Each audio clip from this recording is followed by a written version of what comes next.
जय माता दी दोस्तों, आज मैं आपको सुनाने लगा हूँ भगवान गणेश की एक दंत की कहानी।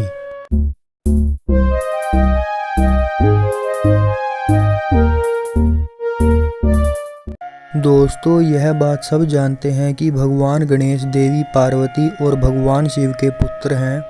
एक बार की बात है जब भगवान शिव और माता पार्वती अपने शयन कक्ष में विश्राम कर रहे थे। उस समय देवी पार्वती ने गणेश जी को आदेश दिया कि वह शयन कक्ष के बाहर पहरा दे और किसी को भी अंदर न आने दे। माँ की आज्ञा गणेश जी के लिए आदेश थी। उन्होंने वैसा ही किया और कक्ष के बाहर पहरा देने लगे। उसी समय अचानक परशुराम वहां पहुंच गए। परशुराम भगवान शिव से मिलने के लिए बहुत उत्साहित थे। दरअसल उस समय पृथ्वी पर राजा कार्तवीर्य का अत्याचार बहुत ज़्यादा बढ़ गया था और परशुराम ने इसी कारण उसे मार दिया था। यह खबर भगवान शिव को देने के लिए ही वह कैलाश पहुँचे थे।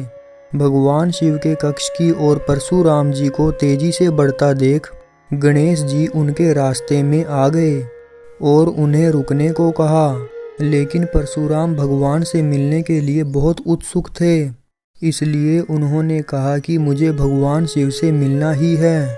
परशुराम की इस बात को सुनकर गणेश जी बोले, मैं आपको अंदर जाने नहीं दे सकता। माँ ने किसी को भी अंदर न आने का आदेश दिया है। गणेश जी की यह बात सुनकर परशुराम गुस्से से लाल हो गए।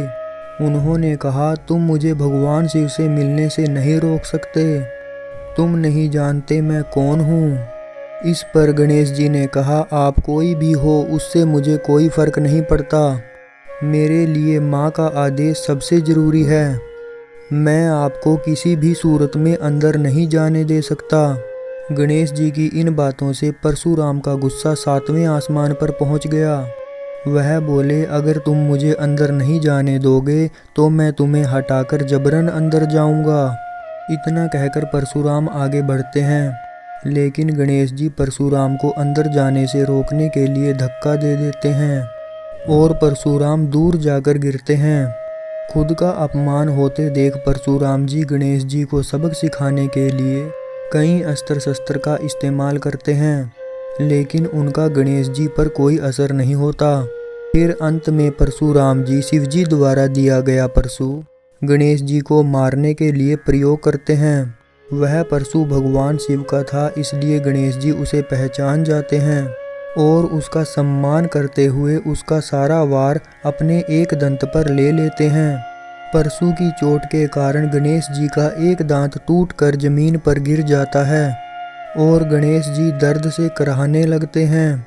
गणेश जी की दर्द भरी आवाज़ सुनकर माता पार्वती और पिता भगवान शिव अपने कक्ष से बाहर आ जाते हैं और गणेश जी की यह हालत देख परशुराम पर क्रोधित हो जाते हैं।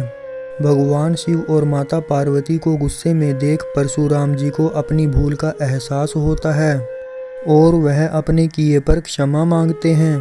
परशुराम की क्षमा पर माता पार्वती कहती हैं कि एक ऋषि होते हुए भी आपका अपने क्रोध पर नियंत्रण नहीं है।